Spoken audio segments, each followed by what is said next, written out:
Hello, hello, Dr. Clif, your movement recovery specialist, and welcome back to Fridays Forgotten. Last week we started to explore exercises for the hand and wrist popularized in the early 1900s by Jowett.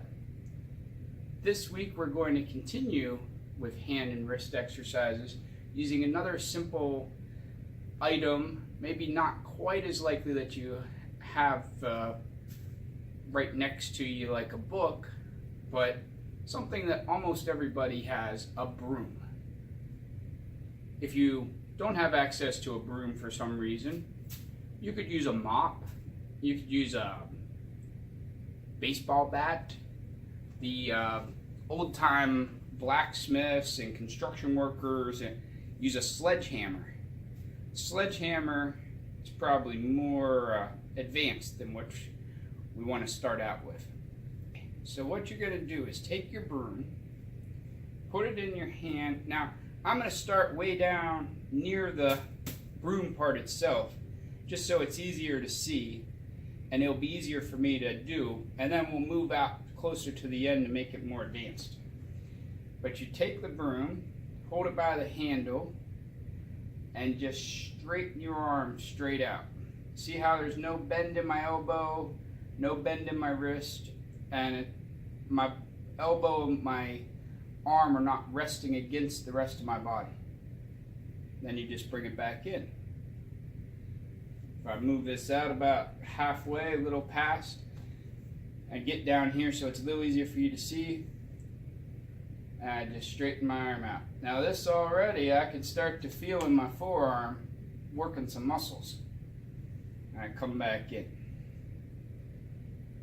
And I come out here toward the end. Now I got my hand right on the end of the broom, and I just straighten it straight out there. I don't know if you can get the whole broom in there, but this is definitely a much more challenging exercise at that distance. In the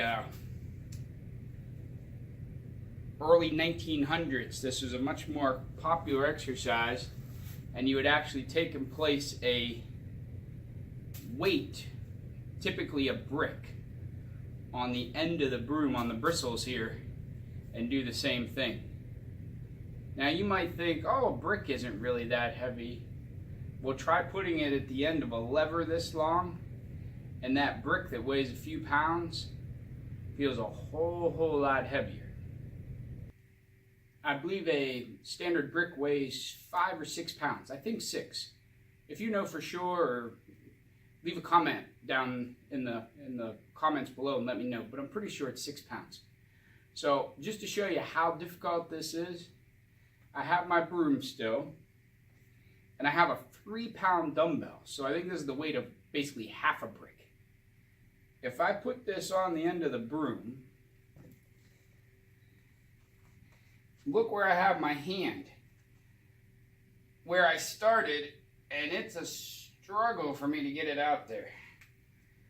My body's trying to cheat and rest my whole forearm down the end of the length of the broom, but if I keep it off of there, we'll say this is halfway up the broom.